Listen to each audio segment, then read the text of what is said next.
آپ کے دادا پردادا سنتشٹ رہیں گے 1 سال.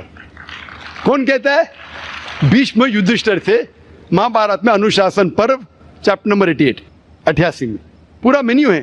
وید میں کئی جگہ لکھا ہے کہ سادھو سنت گوشت کھاتے تھے, گائے بھی کھاتے تھے. تو اس سے یہ معلوم پڑتا ہے کہ ہندو دھرم میں گوشت کھانے کی ممانعت نہیں ہے. لیکن کچھ مذہب ہے جو کہتے ہیں کہ جیوت کو نہیں ماننا چاہیے, مثال کے طور پہ جینزم ایٹسیٹرا, اور وہ یہ پرچار کرتے ہیں کہ کوئی بھی جانور کا قتل نہیں کرنا چاہیے, اسی لیے گوشت کھانا حرام ہے. تو میں کہتا ہوں ابھی سائنس ایڈوانس ہو چکی ہے, ہم جانتے ہیں کہ پیڑ پودے میں بھی جان ہے, وہ بھی جیوت ہے, تو آپ پیڑ پودا کیوں کھاتے ہیں؟ نہیں, تو ابھی لاجک چینج ہو گیا. ان کو پہلے پتا نہیں تھا نا, سینکڑوں سال پہلے ہمیں کیا پتا تھا پیڑ پودے کے اندر بھی جان ہے. وہ لاجک اس ٹائم صحیح تھی, ابھی سائنس بڑھ گئی تو ان کی لاجک بدل گئی. ابھی کہتے نہیں ذاکر بھائی پیڑ پودے میں جان نہیں چلے گا, لیکن پیڑ پودے کو درد نہیں ہوتا, جانور کو درد ہوتا ہے. پیڑ پودے جیوت ہے لیکن درد نہیں ہوتا, اسی لیے پیڑ پودے کھا سکتے. آج کی ریسرچ کہتی ہے کہ even the plants can feel pain, لیکن وہ جب چلاتے ہیں ہم انسان اسے سن نہیں سکتے, کیونکہ انسان صرف 20 سائیکل اور 20,000 سائیکلز پر سیکنڈ کے درمیان میں سن سکتے, اس کے نیچے اوپر نہیں سن سکتے. امریکہ میں ایک فارمر تھا جس نے ایسا اکوپمنٹ بنایا, جب پیڑ کو پودے کو پانی کی ضرورت ہو تو چلاتا تھا, وہ کنورٹ ہوتا تھا بٹوین 20,000 سیکنڈ, اسے فوراً پتا چلتا پانی چاہیے پانی دیتا تھا. ابھی ان کی لاجک چینج ہو گئے. ذاکر بھائی مانتے ہیں کہ پیڑ پودے میں جان ہے, انہیں درد کا احساس ہے, لیکن پیڑ پودے میں 2 سینسز کم ہیں, جانور میں 5 سینسز ہے, پیڑ میں 3 سینسز ہے, اسی لیے پیڑ پودے کھانا جائز ہے.